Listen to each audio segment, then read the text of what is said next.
I'm here at the scene of the crime spree, right behind me. Strange. Vice Mayor Strange, you'll address her properly. You can kiss my foot. Mr. Rickard, you're out of order. FBI, we are asking you to investigate this council.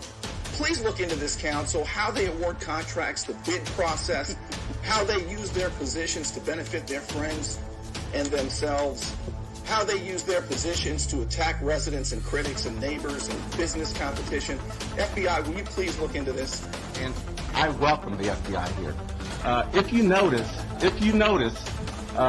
Mr. Thompson, with his plea for the FBI and his watchdog group, this city runs the cleanest in this whole county.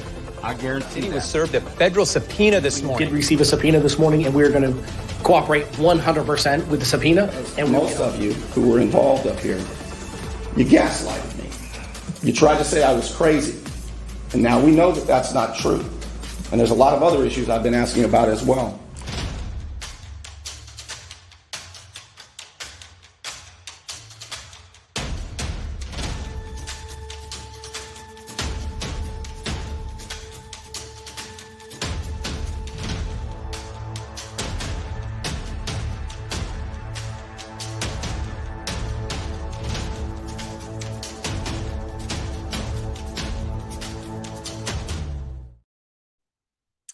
Oh, this is a big one.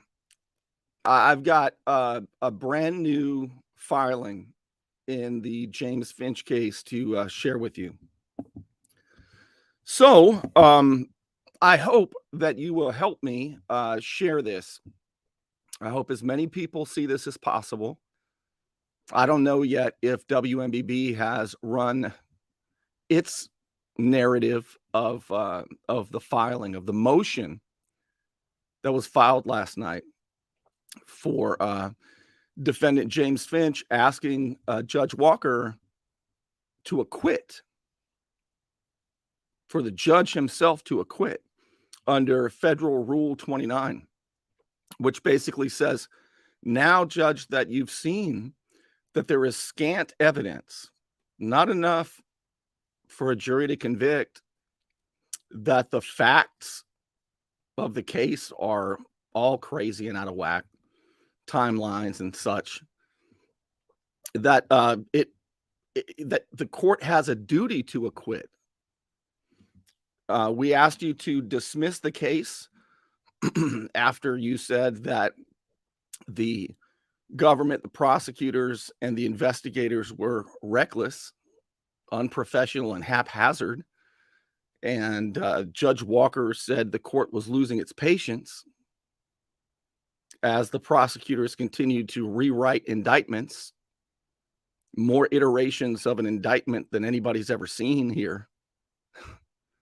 And it's come all the way down to a $5,000 check saying that developer James Finch, why would the sheriff's office and the FBI and the U.S. Attorney's Office be hell-bent to put James Finch, Phoenix construction owner, away for life, essentially it would be the rest of his life, over a $5,000 check, which they say was enough to bribe Commissioner Antonius Barnes to get, quote, certainty that he would get a project back in 2016 to fix the 17th Street ditch, which is bigger than a ditch.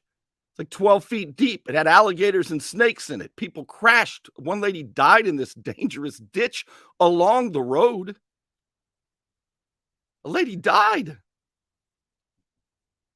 And Lynn Haven just wanted to do 200 feet at a time. And James Finch said, damn, I'll loan you the money.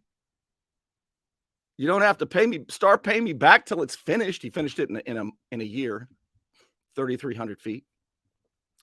And I'll loan you all $5 million. If you need the Bank of James, I'll loan you the money, and we'll do it at lower than the interest rate, the market interest rate, and you can pay me the last payment when I'm 95 years old.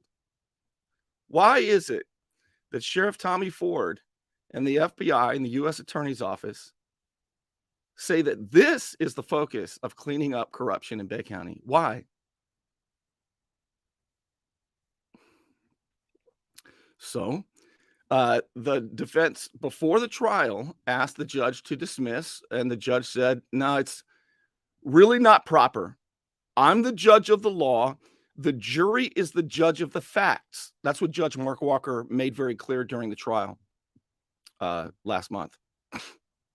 Or was it this month? Earlier this month? Hell, March 13th and 14th, 15th, and 16th. He made very clear the jury should decide these facts. I don't even know all the facts yet. I haven't seen the trial yet. I haven't seen the prosecutor's case yet.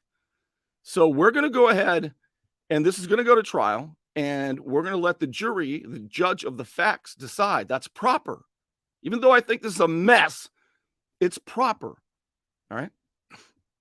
So they did. They had the trial, and the jury on 2 counts came back deadlocked. No conviction. So the way it works is the prosecutors, if they choose, and they haven't said yet, they get another crack at it. So, and that's set now for 4 months now. It's now in July, mid-July. Delay might be the tactic. I don't know. But it might not get there, because during the trial, when it was completed, when the prosecutors made their final closing arguments and the jury went back to deliberate, so the jury was not in the courtroom, the defense submitted a Rule 29 to the judge. It was a motion for him to acquit the defendant, James Finch. Because now you've seen, Judge, there's no evidence to support these charges. And Judge Walker almost did it. He told the prosecutors they barely survived that motion. But again, he wanted the jury to be the judge of the facts. It's proper. It was a close call, but it was the right thing to do, and it would avoid controversy for Judge Walker. Well, the jury did have a crack at it, and they were deadlocked, which only happens about 5% of the time. Deadlocked on 2 different counts. 5% and 5% of the time, both deadlocked. So now Judge Walker has declined to properly to dismiss it before trial. He's gone through the whole trial and given the jury a crack at it. And now there's a renewed motion for the judge himself to acquit, to save the taxpayers a hell of a lot of money, and to prioritize, get a sense of proportion back in the federal courtroom. So that's where we're at. I'm going to read to you, and it is a doozy. You want to find out, if you want to find out exactly what the crux of this case is about, Bernie, you're saying there's no evidence to support these charges. How can that possibly be? Sheriff Ford says there is. The FBI says there is, and they've been doing this longer than you. The prosecutors, they say there is. Sounds like, Bernie, you're on somebody's payroll. Sounds like, Bernie, you're just trying to defend these people for some reason. You used to be about trying to clean up corruption. What gives? You want to see what gives? Well, I'm going to show you the actual motion that Judge Walker is considering right now, and I'll show you right after this. Remember, April 18th, the election in Lynn Haven, 4 seats up for re-election. You can change the entire city of Lynn Haven's corrupt government. And I'll tell you what, those who conspired to remove Mayor Anderson and those powerful people locally who really need Jesse Nelson in there as mayor, and the rest of them, they're getting worried. I've been doing this long enough to know when they're sweating more than Mark Furman at the Million Man March. They're nervous. You older folks might get that one. Sweating more than Mark Furman at the Million Man March. Woo! If I get these impersonations and jokes down, I might not be doing this much longer. This is dangerous. The prosecutors are pissed at me. The sheriff's office are in my backyard. Exigent circumstance.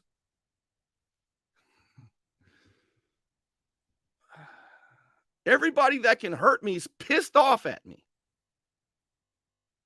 They've got motive too. They don't want you to know the truth. I need to be a comedian. I should have been a comedian. You know, I was voted funniest guy of my high school. That's true. I was voted. Kurt, if you're here, get out the yearbook. Kurt Yinger, see, we graduated in 1985 from Corona High School. Kurt, did you know that? I was voted funniest guy. Now, I know I was running for most successful.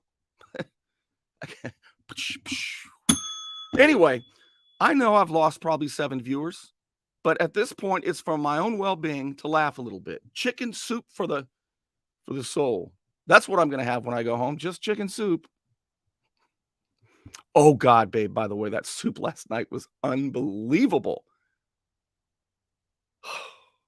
Did I take the trash like I was supposed to because it had that pork? I don't think I took the trash and put it out front. I don't remember. If I left it in there, I'm sorry. I'll get it when I get home. Should I get to this? You guys can make a difference. You can vote out the corruption. Put in people who give a damn about you. People who want the police department to protect and serve. People who want code enforcement to not be used as a weapon. And more as a checkbox to pollute your bay. That's what they're doing. And to go after their dissenters. You can make a big difference. These are paid campaign ads. And I support these people. Judy Tinder is running for mayor of Lynn Haven. The people deserve a strong police department, a well-funded police department whose focus is to serve and protect the people equally under the law. That requires new leadership that appreciates its good officers and holds the bad apples accountable. For a strong and better police department, vote for Judy Tinder on or before April 18th. You also need Brian Gray. Brian Gray is running for Lynn Haven City Commission Seat 1. He wants to reform code enforcement so that everyone is treated equally for once. He rejects adopting the International Property Maintenance Code. Don't turn the city into a giant HOA. Vote for Gray on or before April 18th. Now, I don't usually pat myself on the back, but what you're about to see is the best thing on the internet. Right now, it's the best thing on the internet. So if you support my efforts, I hope that you will become a patron, and I'll show you how to do that later. But let's get to it, huh? All right, this is the motion right there. Defendant Finch's renewed motion for judgment of acquittal. Who else is going to read this entire thing to you? Highlighted, and it's posted. You can even read it yourself, but let's go through it. Defendant James Finch, through undersigned counsel, Guy Lewis, files his renewed motion for judgment of acquittal under Rule 29 of the Federal Rules of Criminal Procedure as to counts 1 and 2, only 2 counts, remember, of the third superseding indictment. That's the 4th draft. This guy's been indicted. They had to write 4 drafts, and he doesn't just get 1 trial.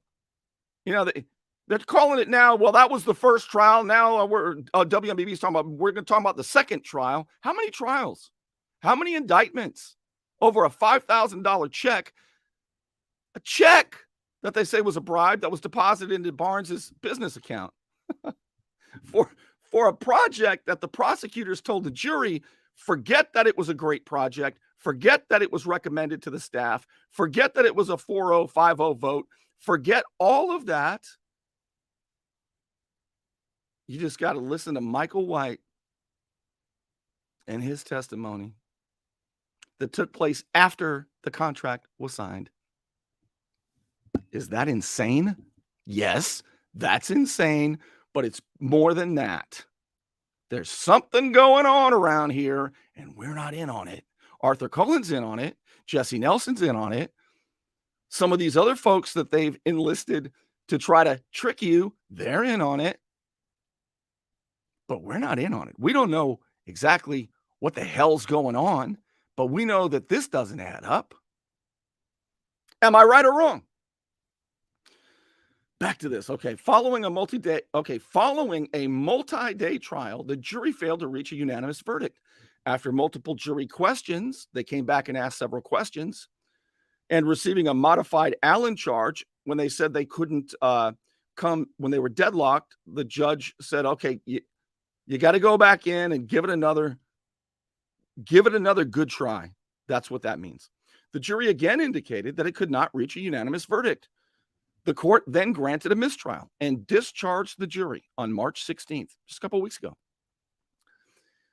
And this is now quoting case law. A trial judge has the duty to grant the motion for judgment of acquittal when the evidence viewed in the light most favorable to the government, when viewed in the light most favorable to the prosecutors, is so scant that the jury could only speculate as to the defendant's guilt.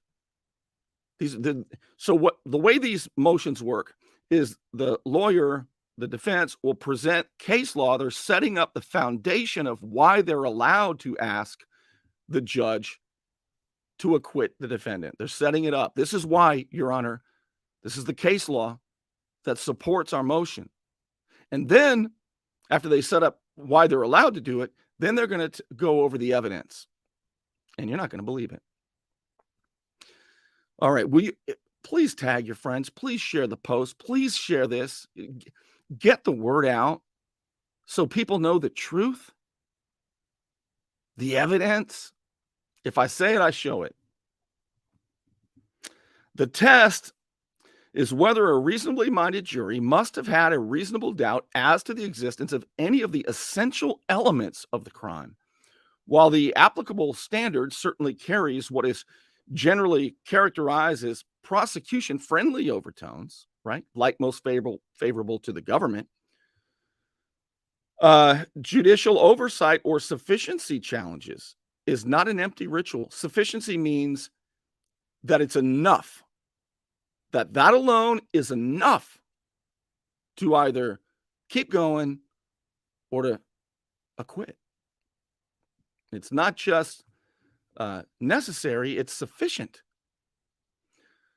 This is because, hey, lawyers, how am I doing on that? It's almost like I looked at the LSAT, isn't it? This is because the reasonable doubt standard is a prime instrument for reducing the risk of convictions resting on factual error.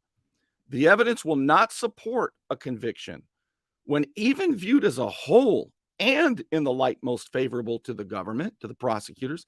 It gives equal or nearly equal circumstantial support to a theory of guilt and a theory of innocence of the crime charged. In other words, if the jury can't really decide, well, geez, maybe he's guilty and maybe he's not. We don't have enough to say. That's when a jury actually is supposed to say, well, not guilty. There's some doubt, reasonable doubt. And if they don't, the law has a remedy for that. And the remedy is Rule 29, Federal Rule 29, where the judge himself can acquit. And Judge Walker, nobody's going to accuse Judge Walker of rushing into anything here, are they? He didn't dismiss it before trial, almost did. He didn't dismiss it, he didn't acquit before the jury got a crack at it, almost did. Now both of those boxes are checked. And he's looking at this. All right. If the evidence viewed in the light most favorable to the prosecution gives equal or nearly equal circumstantial support to a theory of guilt and a theory of innocence, the conviction should be reversed. That's case law. If the only evidence of a defendant's guilt can be described at best as equal to or equally supportive of an alternative theory of the defendant's innocence, or nearly so, then a reasonable jury must necessarily entertain a reasonable doubt. Also, when weighing the possible theories supported by the evidence, the court must reject those evidentiary interpretations and elations that are unreasonable, unsupportable, or overly speculative. We're still looking at case law, setting up why they're able to ask for this. The conclusion of guilt, depending upon circumstantial inferences, for example, must reasonably be based on the evidence presented at trial, such that 1, the inferences derive support from a plausible rendition of the record, and 2, the conclusion flows rationally from those inferences. Right? Put another way, the reviewing court, Judge Walker, should not strain to draw inferences that have not been established sufficiently for a jury to find the defendant guilty of each element beyond a reasonable doubt. Although the government need not exclude every reasonable hypothesis of innocence in order to sustain the conviction, and this is when somebody was convicted, they appealed, and an appellate court, that this is now case law because an appellate court made a ruling on another case similar. And that's what this defendant is pointing to and saying, look, this is how case law works. This is now the way we're supposed to do things. We are loath. This is great. So a previous defendant told an appellate court and won, we are loath to stack inference upon inference in order to uphold the jury's verdict. In other words, you're not supposed to be convicted based on inference upon inference. It's supposed to be evidence upon evidence. And here we have inference upon inference. The government's invitation to engage in impermissible inference stacking to conclude that the defendant was a member of a conspiracy, holding that piling of unfounded and unsupported inferences on top of each other by the government is clearly contrary to our own case law and that of the Supreme Court. A review of the record in this case firmly indicates that there is sufficient evidence to sustain a conviction. Insufficient. Firmly indicates that there is insufficient evidence to sustain a conviction. In fact, the government's proof depended entirely on an alleged single statement of an admitted fraudster, Michael White, coupled with a government-inserted statement in the Antonius Barnes plea agreement, factual statement. Both pieces of evidence, whether taken individually or collectively, are clearly insufficient to sustain a conviction of guilt beyond a reasonable doubt, for sure. Therefore, a judgment of acquittal should be granted as to both counts. 1, insufficient evidence on all counts. Count 1. Remember, there's 2 counts. Count 1 is the conspiracy count. Count 2 is the $5,000 check. Insufficient evidence of an agreement. The jury instructions provided in pertinent part. The defendant, this is what the judge told the jury, the defendant can be found guilty of this crime only, this is important now, only if all, not a few, but all, not or, but and, of the following facts are proved beyond a reasonable doubt. So the prosecutors have to prove all of these, not 1 or 2 of them, all of them. They don't prove, if 1 or 2 of these are not proven beyond a reasonable doubt, James Finch is not guilty. Defendant Finch and Antonius Barnes, in some way, they've got to prove that in some way they agreed together. This is the conspiracy to try to accomplish a shared and unlawful plan, specifically to commit offenses under Title 18, as described in paragraph 9b of the indictment. 2, and the defendant knew the unlawful purpose of the plan and willingly joined in it. And 3, during the conspiracy, one of the conspirators knowingly engaged in at least one overt act, as described in the indictment, as opposed to a covert act. Bernie, it's pronounced covert. Oh, yeah? Well, who won the Heisman Trophy in 1976? Tony Dorsett. Bernie, it's pronounced Dorsett. But in 1976, it was pronounced Dorsett. When Tony Dorsett won the Heisman and got drafted by the Dallas Cowboys in 1977, he said, I'm now Tony Dorsett. Sounds fast and cool. And before Watergate, it was pronounced covert.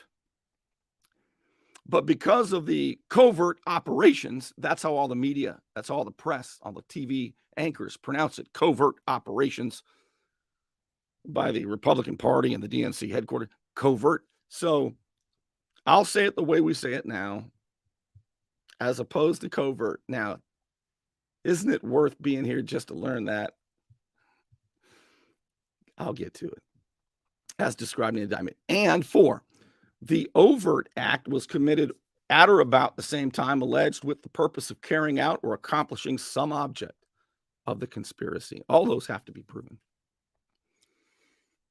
There is insufficient evidence to support that any of the alleged co-conspirators agreed to engage in bribery as outlined in the 3rd superseding indictment, the 4th draft. A conspiracy to commit bribery requires an illegal agreement between or among the alleged co-conspirators to knowingly and intentionally engage in bribery. As outlined in the jury instructions, the evidence must demonstrate that defendant Finch and Mr. Barnes agreed together to try to accomplish a shared and unlawful plan, knew the unlawful purpose of the plan, and willingly joined in it. All that has to happen beyond a reasonable doubt, based on evidence, not stacked inferences or a wink and a nod, as the prosecutors said, was enough. They said that was sufficient. The prosecution argued that the jury was required to connect the multiple dots to infer, permitting it to reach a verdict of guilt as to both counts. Of course, the prosecution argued in the alternative. In final rebuttal, their very last words to the jury, suggesting that even if the jury, the prosecutor, Andrew Grogan, said, look, even if you don't see the two-way street, even if you don't see the conspiracy, you got to at least get them on the $5,000 check. That's what they said. Even in a light most favorable to the government, the dots represent nothing clear or apparent, and certainly they do not connect. Instead, the dots are a mere patchwork of guesses, requiring the jury and this court to do what they are not permitted to lawfully do, layer speculation upon speculation, finding that it was reviewing the court's duty to grant an acquittal where the jury could only speculate as to the defendant's guilt. This is, again, referring to case law. Previous cases like this, rejecting any invitation to stack inferences upon inference to in order to uphold the jury's verdict, rejecting the government. So I'm going to skip through some of that. So they're saying, look, you can't do that stuff and get a conviction. Mr. Barnes, one of the 2 alleged co-conspirators and a cooperating government witness. It is important to this should be top of the mind awareness here. You say, yeah, Bernie, but but Antonius Barnes in that statement of fact, it said that he knew, and we'll get to that. That was inserted by the government. That's not something Barnes has ever said. And you say, well, he's been inconsistent. He's the government's witness. If the government's evidence, i.e. witness, is inconsistent, then the glove doesn't fit and you must acquit. Isn't that how the justice system works? Not when we don't like the guy, Bernie. Like Trump, for example. Not when we don't like the guy. But we need him removed. We can't have him doing projects in Lynn Haven or anywhere else. Why not? All right. Mr. Barnes, okay, yeah, he's the government witness, remember? He's not a defense witness. He's a government witness who says, Finch never bribed me. I never sold my vote. That hurts the what? Prosecutors. That's right. That's right. Now, Barnes specifically testified, the government witness, the government's evidence The government's evidence said he did not sell his vote at any time. The government's evidence said Finch did not buy his vote at any time. The government's evidence said that he never possessed a corrupt state of mind. Barnes. And the government's evidence said that Finch never said anything or did anything at any point to make Barnes or defendant Finch that he intended to bribe him. Further, Finch has also denied any such illegal agreement existed. In addition to there being insufficient evidence that Barnes and Finch specifically intended and agreed to enter into an illegal conspiracy, there is also insufficient evidence that Finch knew the unlawful purpose of the plan and willingly joined it. The evidence demonstrates that there was no illegal agreement, no unlawful purpose, no meeting of the minds that could sustain a conviction for conspiracy. It's axiomatic that mere association without more cannot give rise to a conspiracy conviction. And the prosecutors know that. The prosecutors know that mere association doesn't make everybody guilty. You're not guilty by association. Otherwise the entire, you ready for this? You haven't heard this yet. Otherwise, this happened today.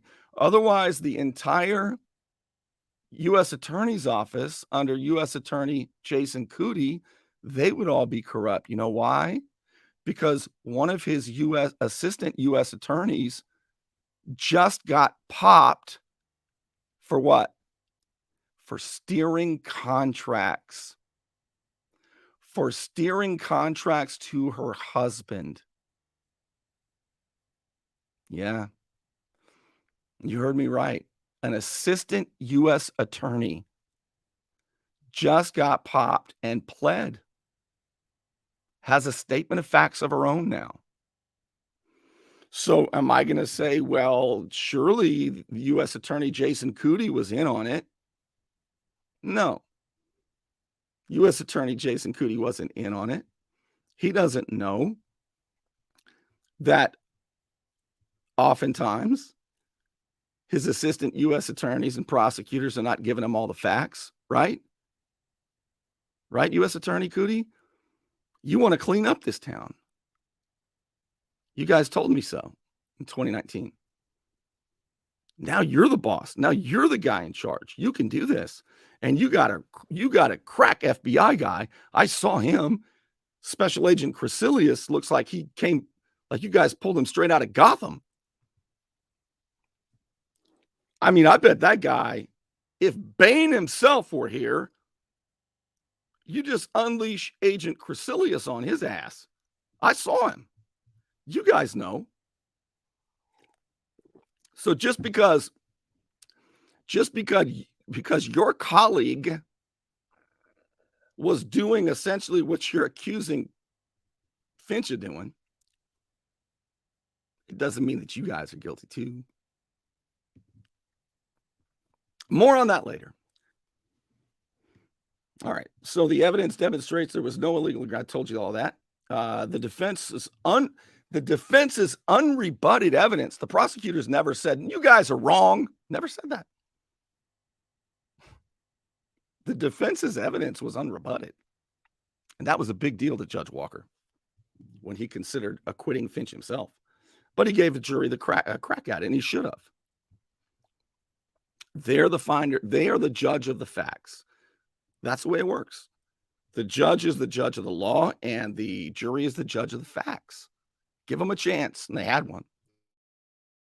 And now Finch's attorney is saying, look, everybody's had a shot at it, Your Honor.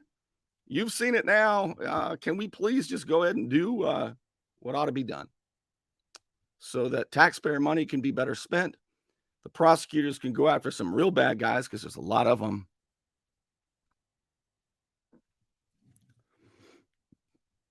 All right. So the defense's unrebutted evidence proved that the city manager, Michael White, was the critical component for nearly all ordinances, and also Joel Schubert prior to Michael White. Contracts, projects within the city, without the city manager's review, the city manager is the boss. Without the city manager's review, approval, and recommendation, ordinances, contracts, and projects may never make it to the commission for voting. And this is a quote from I believe this is a quote from Michael White himself, but the city manager is, this might be from the city charter. The city manager is charged with making the directives of the, yeah, this is definitely from the charter. Michael White doesn't talk like this. The city manager is charged with making the directives of the commission, their policies, the everyday running of the city. They are charged with making sure that happens per the commission's directives and policies, procedures. The litmus test. This sounds like it's either Michael White or probably Joel Schubert. So this is an actual city manager explaining. The litmus test for me was if there was an idea coming through or a proposal, it ran through the city attorney first. This sounds to me like Joel Schubert talking. If the city attorney had thumbs down, then it didn't go to the commission floor. But while I was there, certainly everything was vetted through the city attorney and put up in front of the commission. If defendant Finch was willing to bribe anyone for certainty, that's what the prosecutor said to the jury. First thing they said, why did Finch bribe Barnes? One word, certainty. And boy, they acted like that was it, certainty. It was a 5-0 vote, 4-0 vote, several votes. Every vote was unanimous, ever, after recommended by staff and the attorney. But if certainty was to be had by somebody who wanted to bribe, right?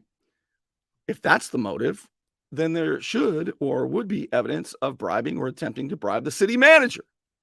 That's who you got to bribe. But there was no evidence of this provided to the jury. As a matter of fact, there was no evidence of Finch bribing or attempting to bribe the city attorney either. And every city manager said that. Never attempted to bribe me. And of course, no evidence was presented that Barnes somehow provided certainty as claimed by the government. In fact, Barnes consistently and forcefully denied that either he or Mr. Finch was part of any bribery conspiracy. And importantly, 2 of the 3 witnesses for the government, for the prosecutors, constituting the core of the government's case were 2 Lynn Haven city managers. You had Schubert and White. And they both held that position during the time frame alleged in the 3rd superseding indictment. Joel Schubert, Michael White. Both witnesses testified favorably to Finch. Both of the government's evidence, the testimony, was favorable to Finch.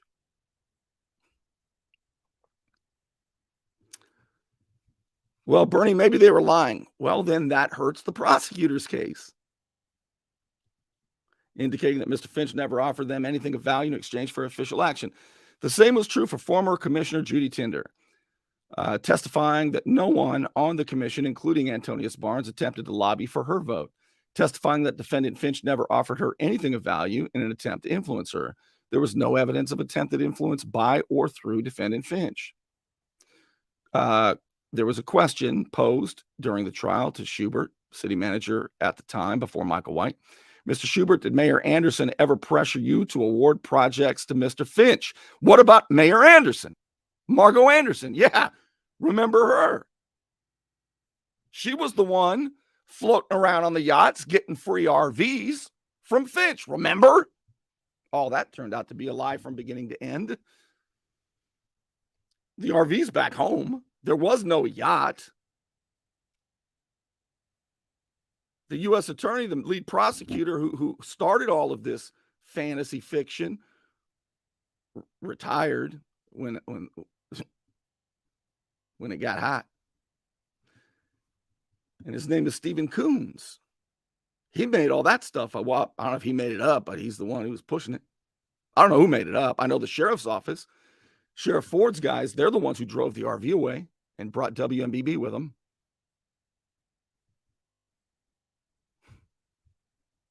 I don't know why. How did Ryan Scray get there anyway? Hey, Ryan, I've heard you've been thinking about me today. I was not invited, and I was pretty tight with the sheriff's office, if I do say so, at the time. But they didn't give me a heads up. Nobody gave me a heads up. WMBB got a heads up. maybe I wasn't as tight with the sheriff's office as I thought I was. Maybe Ryan Scray, you were tighter than I was. WMBB sure was. Because that morning that they went there to arrest Mayor Margo Anderson and they drove away the RV, you were there. How did you just moved to town? I mean, only the feds were there. And the sheriff and WMBB, all the insiders. Ryan Scray, are you an insider? I'm just a regular guy. Well, hell, I'm not. And I wasn't invited to the party. How the hell did Ryan Scray get there? I would ask the sheriff's office, and my good buddies way up on high, but they're mad at me now. So I guess, Ryan, you got to tell me, how the hell did you get there that morning? What's your real angle? All right, back to the motion. Is this good or is this good? Where the hell is everybody? Is this not the best thing on the internet? No, Bernie, Trump got indicted today. I know. All right, let me do this. Let me thank a couple sponsors, and I'm going to get back to this because it's getting hot and heavy now in this motion asking Judge Walker to acquit. You know why? Because none of the dots connect. It's a hot time in Florida, and my friend Ryan can make sure your air conditioning is running at peak efficiency. He could even install a new one, built to a higher standard, American standard. Find out more at PCAirrepair.com. Don't let back pain and neck pain get you down. Find relief at Brown Chiropractic Center on St. Andrews Boulevard in Panama City. Dr. Sherry Brown helps people heal naturally with chiropractic adjustments and deep tissue massage. Call 769-3777. Indeed, nearly every witness. You know what? Let me take a look at your comments real quick. Let's see. Okay, Bringles. I see you. Let's see. I'm just trying to see if there's any questions or anything like that. What's Jody saying? Yeah, that's kind of weird. All right, back to this. Nearly every witness who had known or met Mr. Finch testified about his honesty and truthfulness. Nothing improper. All right. There was further no evidence that Barnes attempted to influence anyone or said anything to anyone that would even hint at a bribe or an illegal agreement. In fact, multiple witnesses testified that Finch neither said or did anything that would hint at any illegal bargain with Barnes or any city official. B, insufficient evidence of corrupt intent. For count 2, that's the $5,000 check, as $300 million in FEMA money came flowing through Bay County there on the $5,000 check in 2017 before Hurricane Michael. Think about that. Ryan, why are they doing that? Ryan Scray. I bet you know. For count 2, the substantive bribery count, there is insufficient evidence that defendant Finch engaged in any bribery, much less with the corrupt intent required for a conviction.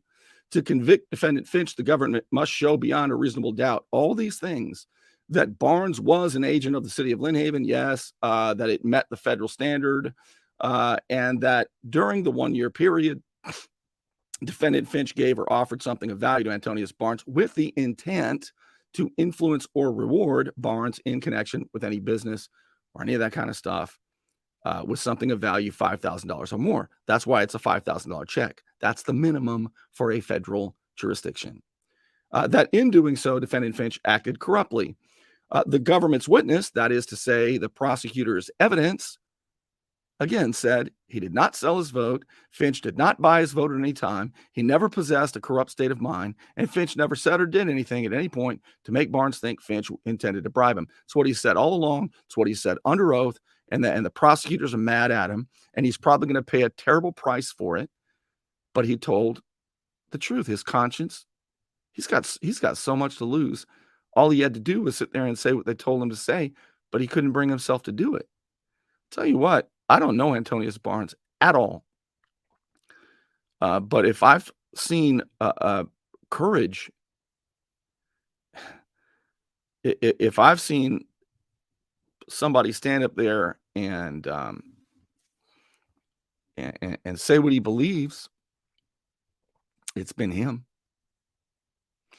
The government's case hinged entirely on the discredited and inconsistent testimony of Michael White, the former city manager, and his recollection of a single uncorroborated statement purportedly made by Finch. White testified that there was an occasion. That's how this case is. Do you know that the FBI's 302s, their official memos that memorialize their interviews with witnesses and targets? You know, if you were an investigator, let's say, if you were interviewing Michael White, what did you find out? Well, Finch, he said this and that. Wouldn't you say, when was that? Well, that was in July of, I don't know, 2019. I'm making up a name. Yeah, do you know if it was the weekend, or let's try to get to the exact day? It was a weekend. Yeah, it was a weekend. Okay. Was it, did anybody hear all that stuff? But the FBI memos, one of them started off with once upon a time. Once upon a time, Michael, it didn't really say once upon a time, but it did start off this way. One time, this happened. One time. No date. One time. Once upon a time. It was unbelievable. Unbelievable. No curiosity at all. Why? Why indeed? There was an occasion, Michael White said, that when he was the city manager, he was out at Sheffield Park with Finch. Michael White testified that at Sheffield Park with Finch, they got to talking about the 17th Street ditch a little bit. That's a quote from Michael White. While we were there, we just got to talking about it. According to White, Antonius Barnes' name came up. So he told the FBI, I know that my testimony against Finch is going to determine how long I got to go to prison. Do you think he has motive to say something? Barnes' name came up, and Finch allegedly said, well, he's my N-word.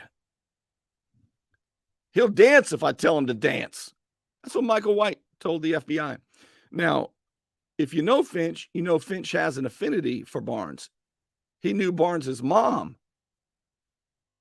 Barnes is like my age, like 55. And when Barnes was about 13 years old,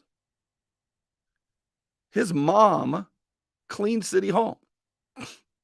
And Finch knew his mom, saw his mom, liked his mom, liked Barnes as a teenager, was a good kid. Barnes knows Finch doesn't talk about him like that. But Michael White needs to say what they need him to say to get a shorter prison sentence. So he's writing up stuff now, turning it in late. He's the one who uses that language. And if you know him, you know that. And if you've seen his text messages, you know that.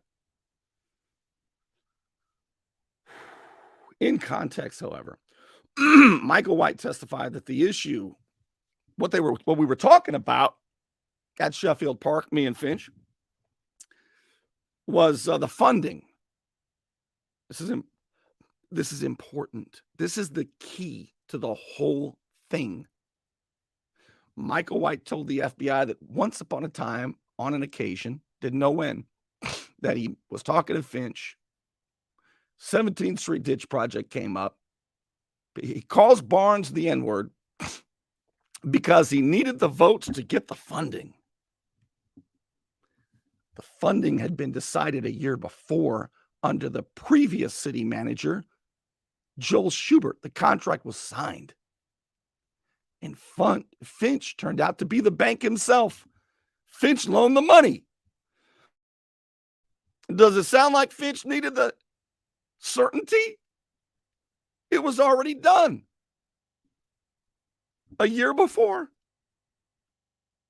It's impossible that this meeting happened, that this conversation took place. Impossible. This is the key part of the whole thing.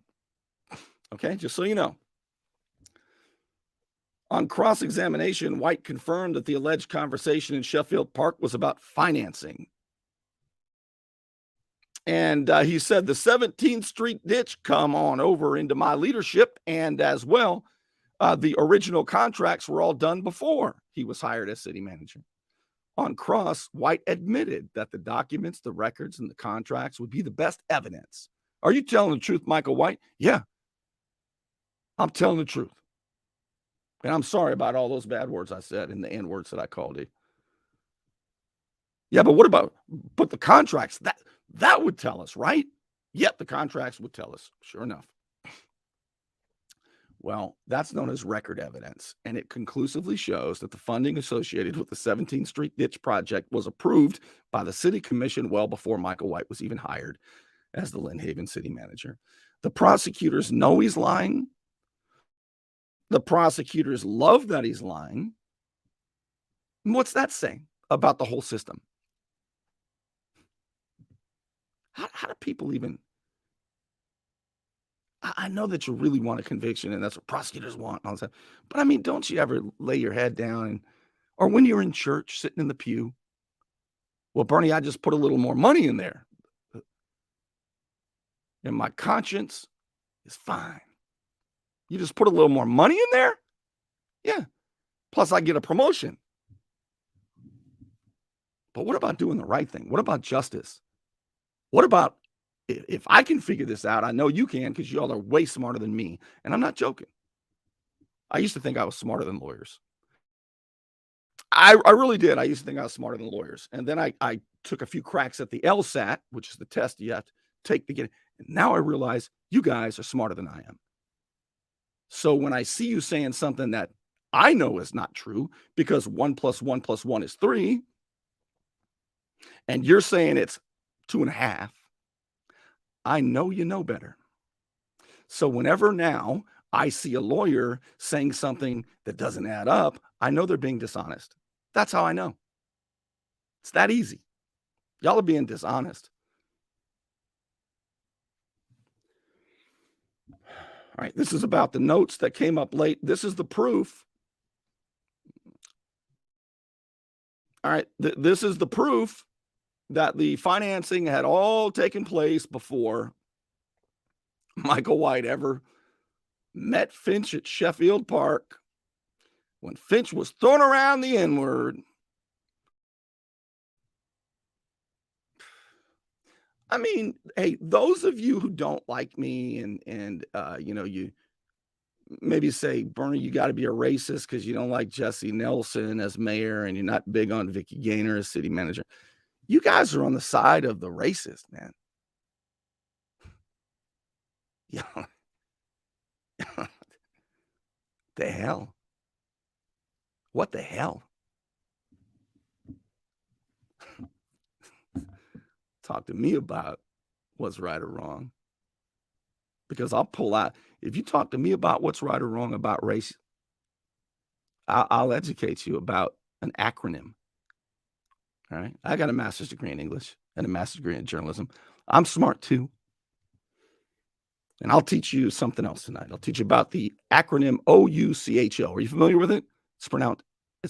We were big with acronyms in the Air Force. It's pronounced OUCHO. All right. So if you think that you're on higher moral ground because you're with Michael White, you are out your damn mind. All right. That's the acronym. OUCHO. You're out your damn mind. The hell are you doing? But we're on Michael White's team. Are you crazy? That's the guy that goes around the N-word.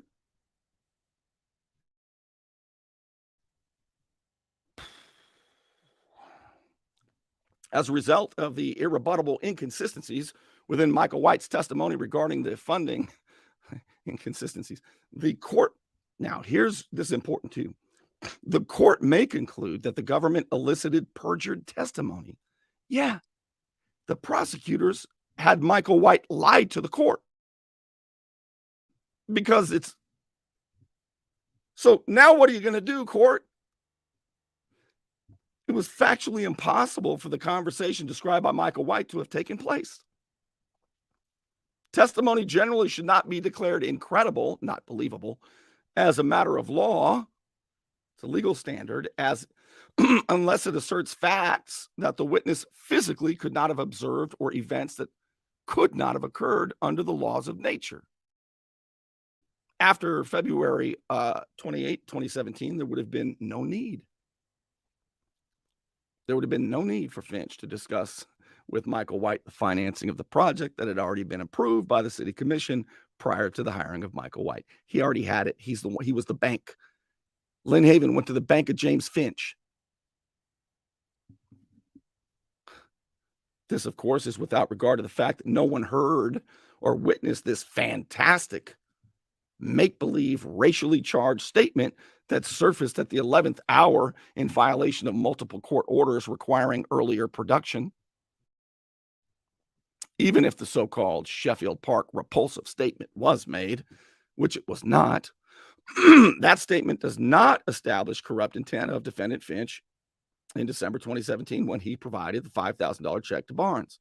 It is nothing more than basic retaliation, invented testimony by the government cooperator, Michael White, who had been exposed as a racist and fabricator some 87 days earlier during an evidentiary hearing. Again, even if Barnes denied repeatedly that there was any corrupt intent, even Barnes denied repeatedly that there was any corrupt intent. He stated this consistently before arrest, during plea discussions, after plea, and during trial. That's called being consistent. The government, of course, argued and will suggest that the government drafted statement it inserted into the statement of facts used to support Barnes's plea agreement is somehow sufficient evidence of the parties' agreement to and defendant Finch's intent to influence Barnes. This argument should be rejected by the court. The statement authored and cited by the government says, in other words, the government inserted what you see there. Barnes never said it. The government inserted it into his statement of facts. And it says that there was intent, that he was influenced in the official performance of official acts, that he understood that he was expected as a result of these payments to take official action in favor. Does that sound like Barnes's language, or does that sound like Stephen Coons, the sadistic, malicious prosecutor who pushed all of this stuff? That's what he has a history of doing. It's documented back to the mid-'80s. Critically, the so-called statement of facts is not substantive proof that can be used against Finch. The statement of facts does not contain Barnes's actual statements. The document was a government-drafted summary of items it believed it could prove should Barnes's case go to trial. Wow. Golly, man. Thus, it's not evidence of Finch's state of mind, which is necessary element for count one, nor is it evidence of Finch's intent or understanding, which is necessary for count two. So in other words, ordinarily, here's how it works. A prosecutor does not bring a statement of fact in to use as evidence against a defendant. Usually the defendant brings a statement of fact in to impeach the witness. In other words, to say, hey, prosecutors, your evidence is bogus. But in this case, it's the reverse. The government has a witness, evidence, that totally rebuts their whole case. All right. The government presented no evidence from an undercover agent or cooperating witness. There were no tapes, no wiretaps, no recordings, no testimony of a confession or other evidence by Barnes or defendant Finch. In fact, there was just the opposite. Open, traceable, and visible transactions. That doesn't sound like a sack of cash, does it, Chief Ramey? When Michael White brought the sack of cash and dropped it in Chief Ramey's feet after the hurricane that he got from Mickey White, that sack of cash that Chief Ramey watched but didn't touch. See, when Chief Ramey testified in front of Judge Walker on December 12th, Chief Ramey didn't say, Michael White brought me a check. And I watched that check closely. I made sure that check was right where it was. I didn't touch it till he came back and got the check. No, Chief Ramey said it was a sack of cash. Where the hell did the sack of cash go? We know where the check went. The check went into Antonius Barnes' business account. But where'd the sack of cash go? How about you guys look for that? Aside from the alleged Sheffield Park conversation, with serious racial overtones and the dubious statement inserted in the Barnes plea bargain agreement by the government in a separate proceeding, there is simply no evidence of illegal intent or willful illegal conduct. Zero evidence of concealment of bribes. And by the way, concealing money is often used as proof of motive, but here it's just the opposite. I'll tell you what I'm going to do. There are 27 pages, and I'm on page 18. I'm going to finish it tomorrow because we're already at an hour. And as you know, I'm not against hard work. It never killed anybody. But I figure, why take a chance? So, yeah, this is hard work for me. So I'm going to finish this tomorrow. That's what I'm going to do. And I'm going to read your comments. It's a big deal. It's a big deal. I hope you share it. I hope you tag it. And remember this. The Arthur Cullens, the establishment, the St. Joe Company, they're getting worried that their puppet, Jesse Nelson, and the rest of them, there's 4 seats up for re-election. They are getting worried that the good people might win this election. I know because of how they're behaving. I always know by how they're behaving. You are making a difference. I hope you get somebody, your neighbor who's a registered voter. You talk 1 or 2 family members into going with you and doing their civic duty, and the people will take care of this corruption. Since the Bay County Sheriff's Office won't, they just got almost $200,000 from the St. Joe Company.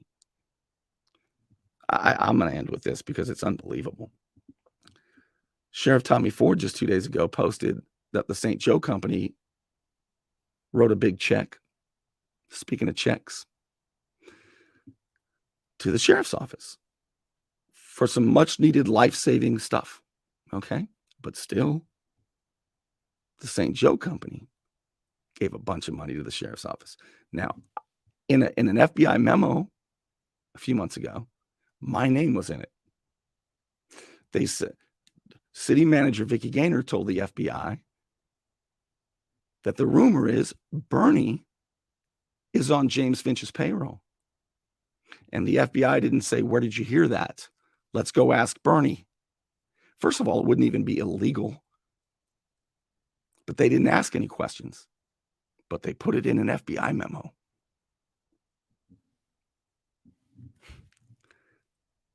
So think about this. They say that I'm on Finch's payroll. Therefore, which is not true, I've never received a penny from Finch directly or indirectly, ever. But the implication was that I must be bought and paid for because I got money from Finch, which I didn't. Now I look at the sheriff's office, and Sheriff Tommy Ford took almost $200,000 from the St. Joe Company. A lot of people think the St. Joe Company's pulling strings around here, that they're not on the up and up. And I know the sheriff's office knows that. So that's pretty incredible. That is not proof positive that they're on the take or that they're under the thumb of the St. Joe Company. But it damn sure doesn't look good. And it's pretty much what you guys said about me. Not the sheriff's office, but their friends in Lynn Haven. And the establishment that's worried that the good people of Lynn Haven are going to vote the right people in office and vote this corrupt establishment out. I can tell. I can tell they're worried about it. All right. Boy, how about this? How about I thank the rest of my sponsors, and I hope that you will appreciate them, because without it, I could never do this. Is your past ruining your future? Having your record sealed or expunged wipes the slate clean, providing you with a new opportunity in life. I'm Al Saulene, your Panama City Beach lawyer. 215-0628. You want to look good? You want to feel good? Little John's Big and Tall is where it's at. Right across the street from Sky's Pizza Pie, 5700 North Davis Highway.